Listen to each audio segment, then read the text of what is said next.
Hello students, welcome back to my YouTube channel. तो अब हम पढ़ेंगे कॉलिगेटिव प्रॉपर्टी डाइल्यूट सॉल्यूशंस की।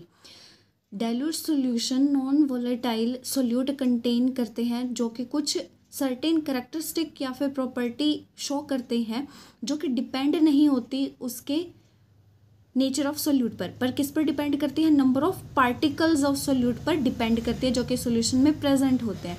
तो एक तरीके से क्या होगी, जो उसकी मोलर कंसंट्रेशन है सोल्यूट की उस पर डिपेंडेंट होगी। और ये जो प्रॉपर्टीज़ हैं कलेक्टिवली हम इनको जो बोलते हैं वो क्या बोलते हैं? कॉलिगेटिव प्रॉपर्टी बोलते हैं डाइल्यूट सॉल्यूशंस की। तो ये आपकी चार इंपॉर्टेंट कॉलिगेटिव प्रॉपर्टी हैं: relative lowering of vapour pressure, elevation in boiling point, depression in freezing point और ऑस्मोटिक प्रेशर। ये जो कॉलिगेटिव प्रॉपर्टी होती है ये किसकी होती है? ओनली फॉर डाइल्यूट सॉल्यूशंस की होती है जो कि as a ideal solution behave करते हैं। The study of this properties is useful in determination of molecular masses of solute as it will be clear from the discussion in the following sections. देखिए, तो सबसे पहले हम बात करेंगे osmotic pressure की। यहाँ पर हम सबसे पहले इन चारों प्रॉपर्टीज में से ऑस्मोटिक प्रेशर लेकर चल रहे हैं। तो आपके ऑस्मोसिस या फिर ऑस्मोटिक प्रेशर ये क्या होता है? ये कॉमन फिनोमिना होते हैं जो कि हम अपनी डेली लाइफ में देखते हैं। जैसे कि आप किशमिश ले लो, अगर उनको आप पानी में डुबो दोगे तो आप कुछ टाइम बाद देखोगे कि वो स्वेल हो जाती हैं। तो ये जो फिनोमिना है ये क्या है? ऑस्मोसिस कहलाता है आपका। In these processes, all the substances are bound by semi-permeable membranes, which allows only the solvent molecules and not the solute particles to pass through it. तो ये इसकी एक मेन डेफिनेशन है जो कि आप मुझे ऑस्मोसिस की डिफाइन करेंगे कमेंट सेक्शन में। तो देखिए हम क्या करते हैं, एक तरीके से यहाँ पर मान लीजिए ये आपका एक बिकर है, ये जो बीच में ये लगी हुई है सेमी परमिएबल मेम्ब्रेन लगी हुई है, एक तरफ आपका ये सॉल्यूशन और एक तरफ ए और ये बी हो गया। तो मान लीजिए जो ए है आपका ये क्या है? लो कंसंट्रेशन का है, और ये जो ये है बी ये क्या है आपका? हायर कंसंट्रेशन का है। तो इन दो सॉल्यूशन की डिफरेंट कंसंट्रेशन है आपकी जो कि सेपरेटेड है एक सेमी परमिएबल मेम्ब्रेन से। तो इसमें जो सॉल्वेंट का फ्लो है सॉल्यूशन से वो कहाँ से होगा? Lower concentration to higher concentration पे होगा, और इसी प्रोसेस को हम ऑस्मोसिस बोलते हैं। ठीक है। The phenomena of flow of solvent molecules through a semi permeable membrane from pure solvent to solution or from solution of lower concentration to solution of higher concentration is called osmosis. और जो ये आपकी semi permeable membrane होती है ये उन्हीं molecules को allowed करती है जो सॉल्वेंट्स के होते हैं, सोल्यूट के मॉलिक्यूल्स को ये पास नहीं करने देती। एज अ रिजल्ट जो आपको ऑस्मोसिस होता है, वाटर पास करता है आपका into the thistle funnel and the level of the solution in the thistle funnel rises gradually. ये यहाँ पर 14 की बात की गई है। देखिए यहाँ पर इस वाले की बात की गई है आपकी, यहाँ पर इनिशियल स्टेट और after standing for some time. यहाँ पर क्या बात की? ये देखिए यहाँ पर एक सॉल्यूशन ले लिया गया है, ये आपका परमिएबल मेम्ब्रेन है और ये ले लिया गया है, इसके अंदर क्या है आपका? कॉपर सल्फेट सॉल्यूशन है, ये यहाँ पर वाटर है। और ये जो सेमी परमिएबल मेम्ब्रेन है आपकी ये क्या करेगी? सिर्फ सॉल्वेंट को अलाउड करेगी इसके अंदर जाने के लिए। तो ये थोड़े टाइम बाद इस तरह से आपका राइज हो जाएगा सॉल्वेंट। ठीक है।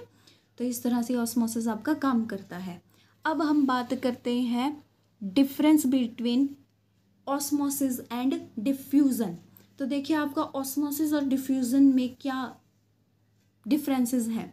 जो आपकी ऑस्मोसिस है उसमें जो मूवमेंट होता है मॉलिक्यूल्स का वो सेमी परमिएबल मेम्ब्रेन के थ्रू होता है, बट डिफ्यूज़न में कोई आपकी सेमी परमिएबल मेम्ब्रेन नहीं होती। इसके बाद आपका इसमें क्या इन्वॉल्व होता है? सॉल्वेंट की मूवमेंट इंक्लूड होती है आपकी सिर्फ। ठीक है। और डिफ्यूज़न में क्या होता है? आपके सोल्यूट और सॉल्वेंट दोनों मॉलिक्यूल्स की मूवमेंट होती है।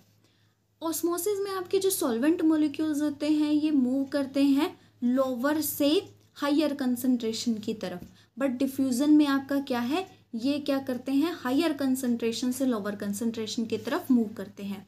ऑस्मोसिस आपका सॉल्यूशंस में ही देखा जाता है सिर्फ, और डिफ्यूज़न आपका गैसेस में भी देखा जाता है as well as in liquids. Osmosis आपका जो होता है ये स्टॉप भी कर सकते हैं, रिवर्स भी कर सकते हैं एडिशनल प्रेशर अप्लाई करके सॉल्यूशन साइड पर। बट डिफ्यूज़न जो है ये स्टॉप नहीं किया जा सकता और एडिशनल प्रेशर लगा कर हम इसको रिवर्स नहीं कर सकते। ठीक है, तो इस तरह से ये कुछ आपके ऑस्मोसिस और डिफ्यूज़न के डिफरेंसेस थे।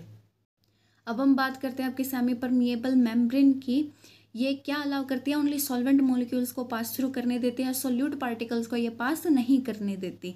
जो naturally occurring semi permeable membranes हैं जो कि प्रेजेंट होती है बोथ प्लांट्स और एनिमल्स में, जैसे कि एग्जांपल यहाँ पर लिया गया है जैसे कि आपका पिग्स ब्लैडर, ये most commonly used animal membrane आपकी होती है। जो नेचुरल मेम्ब्रेन होती है ये वैसे बहुत वीक होती है और परफेक्टली सेमी परमिएबल भी नहीं होती, इसलिए हम लेबोरेटरी पर्पस के लिए दूसरी सेमी परमिएबल मेम्ब्रेन्स को आर्टिफिशियली सिंथेसाइज करते हैं, जैसे कि आपके पार्चमेंट पेपर, सेलोफेन और बहुत सारी अदर भी हैं आपकी, जिनमें हम कॉपर, कोबाल्ट, निकल एक्सेट्रा भी मतलब एक तरीके से स्टेबल मटेरियल में लेकर चलते हैं। और लेबोरेटरी में आर्टिफिशियल मेम्ब्रेन जैसे कि कॉपर फेरोसाइनाइड जो हम यूज़ करते हैं वो एक बहुत कॉमन एग्जांपल है लेबोरेटरी में। To make it strong semi permeable membrane, copper ferrocyanide जो है आपका ये लगाया जाता है एक पोरस पॉट की वॉल्स पर। ठीक है, तो इस वजह से इसके क्या होती है, इसको स्ट्रॉन्ग बनाती है ये। A porous pot filled with dilute solution of copper sulfate is placed in a beaker containing dilute solution of potassium ferrocyanide। तो देखिए अब यहाँ पर एक तरीके से लेकर चलते हैं, जो हम प्रिपेयर करते हैं ना उसकी बता रहे हैं कि किस तरह से किया जाता है। ये यहाँ पर आपका सेटअप दिया गया है बनाने के लिए सेमी परमिएबल मेम्ब्रेन। यहाँ पर क्या आपका ये एक बीकर है, ये आपका K4FeCN6 सोल्यूशन है यहाँ पर। ठीक है, यहाँ पर आपका ये अंदर की तरफ ये कॉपर सल्फेट का सोल्यूशन डाला गया है, ये कॉपर एनोड है आपकी, ये आपकी पोरस वेसल है और आपका प्लैटिनम सिलेंडर ये आपका कैथोड है। तो इस तरह से ये प्रिपरेशन है आपकी सेमी परमिएबल मेम्ब्रेन की।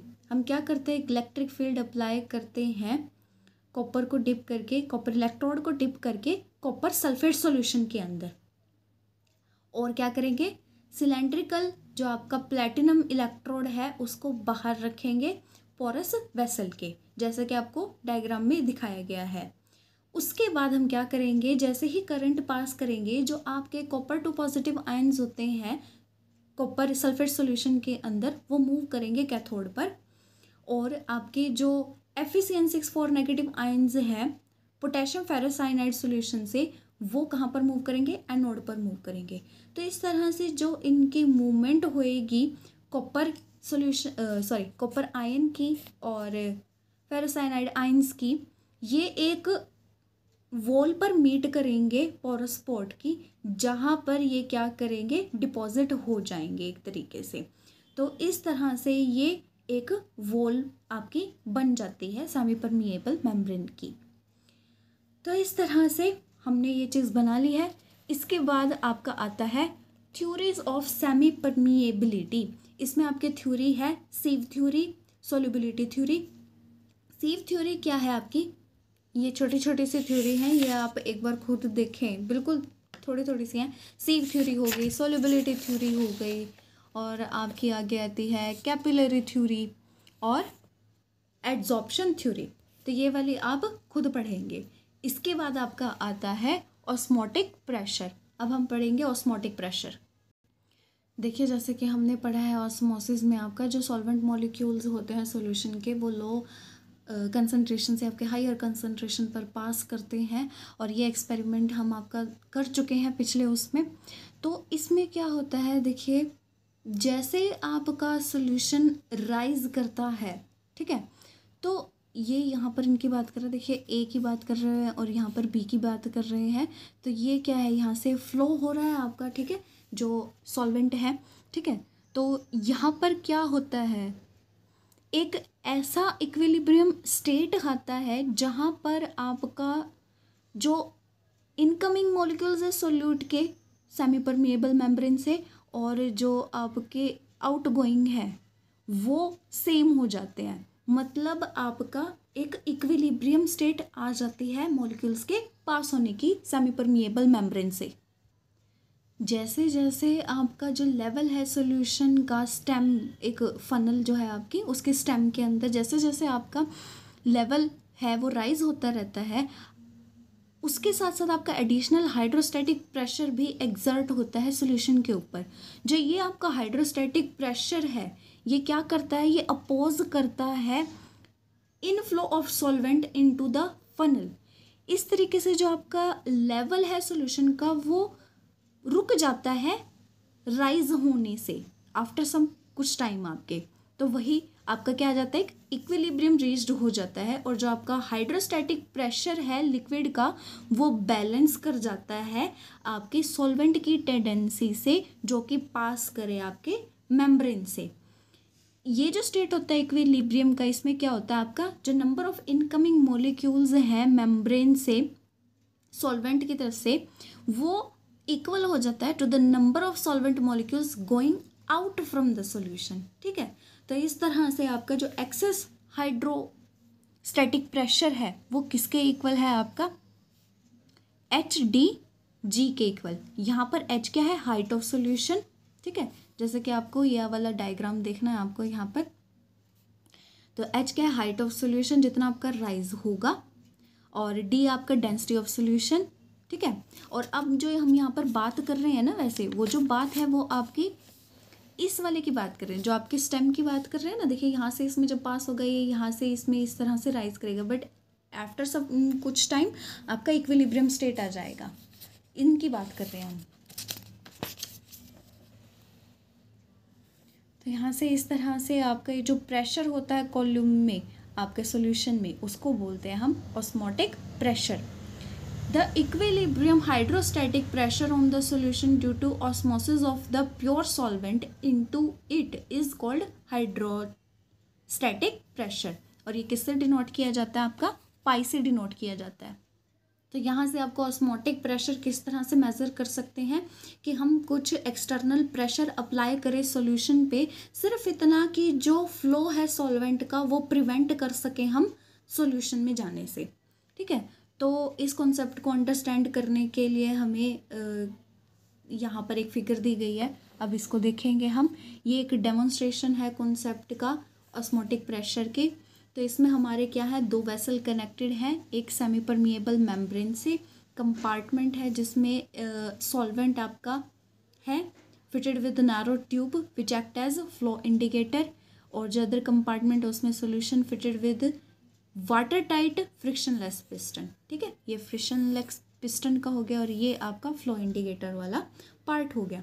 तो ऑस्मोटिक प्रेशर की वजह से क्या होगा, जो फ्लो ऑफ सॉल्वेंट है सॉल्यूशन का कंपार्टमेंट में वो सेमी परमिएबल मेम्ब्रेन के थ्रू होगा।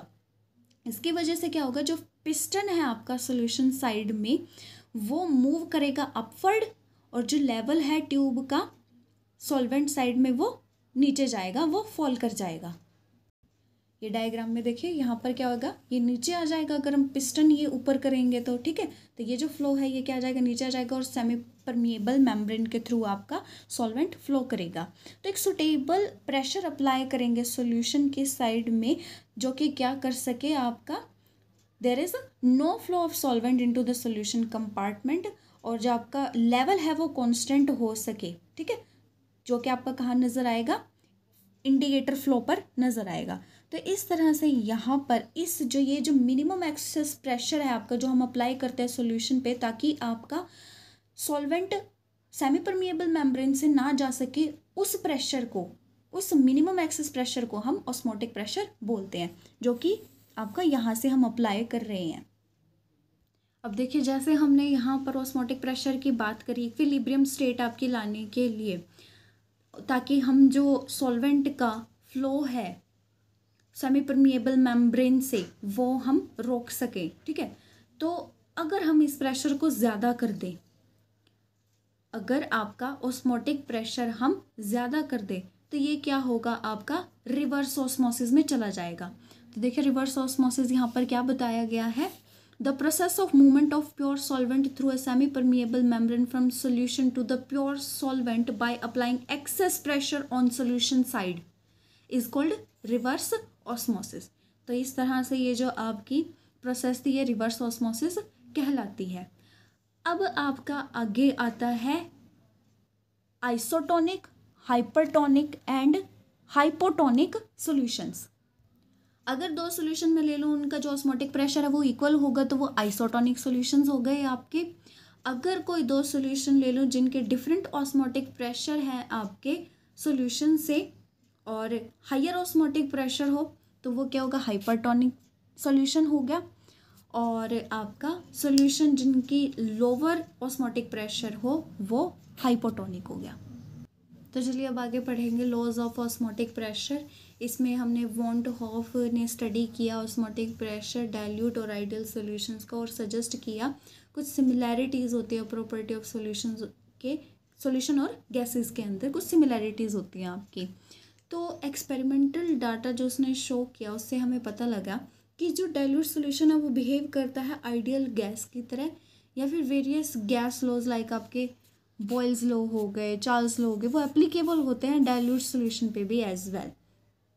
तो जब हम इन्हें अप्लाई करते हैं सॉल्यूशन पे इनको क्या बोलते हैं, Boyle van't Hoff law या फिर Charles van't Hoff law.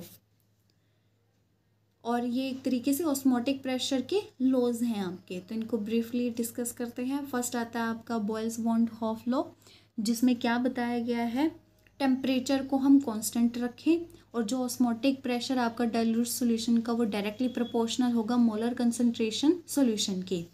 तो अगर पाई ऑस्मोटिक प्रेशर है और सी कंसंट्रेशन है आपकी तो इस तरह से ये डायरेक्टली प्रोपोर्शनल होंगे.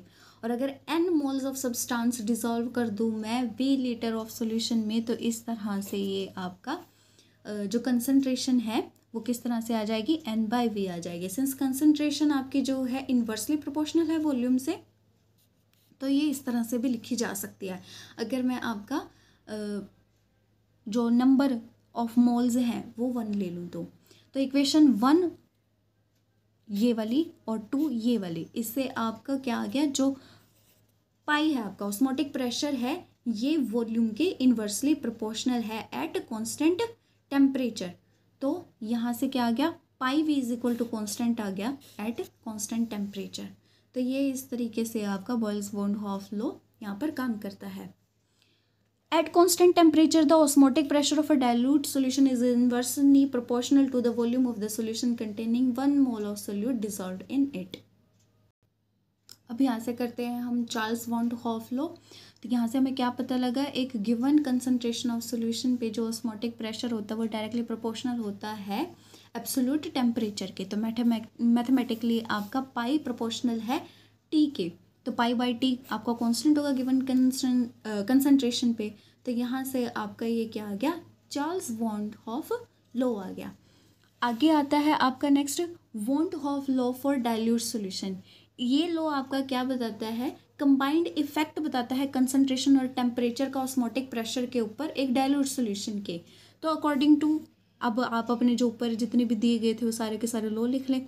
ये भी पता है आपको, बॉयल्स वॉन डे हॉफ पता है, चार्ल्स वॉन डे हॉफ पता है. तो इन दोनों को कंपेयर कीजिए और आपका क्या आ गया, जो आपका ऑस्मोटिक प्रेशर है वो कंसंट्रेशन और टेम्परेचर के डायरेक्टली प्रोपोर्शनल है. तो यहाँ से एक आपका प्रोपोर्शनैलिटी कांस्टेंट आ जाएगा कि ठीक है, अगर सॉल्यूशन में आपके n moles of solute dissolve है v लीटर ऑफ सॉल्यूशन में तो आपके इस तरह से लिखी जा सकती है. ठीक है, अब इस चीज़ को आप वहाँ पर पुट कर दें इक्वेशन में तो आपका क्या आ जाएगा, pi is equal to k into में n/v इंटू में t. तो इस तरह से आपकी इक्वेशन आ जाएगी जहाँ पर k है आपका कांस्टेंट ऑफ प्रोपोर्शनैलिटी है जिसे van't Hoff constant for solution भी बोलते हैं, सिंपली सॉल्यूशन कांस्टेंट भी आपका बोल सकते हैं. तो इस तरह से ये आपकी इक्वेशन यहाँ से बन जाती है. अगर आपका number of molecules is equal to 1 है किसी v लीटर्स ऑफ सॉल्यूशन पर तो आपका इस तरह से आ जाएगा.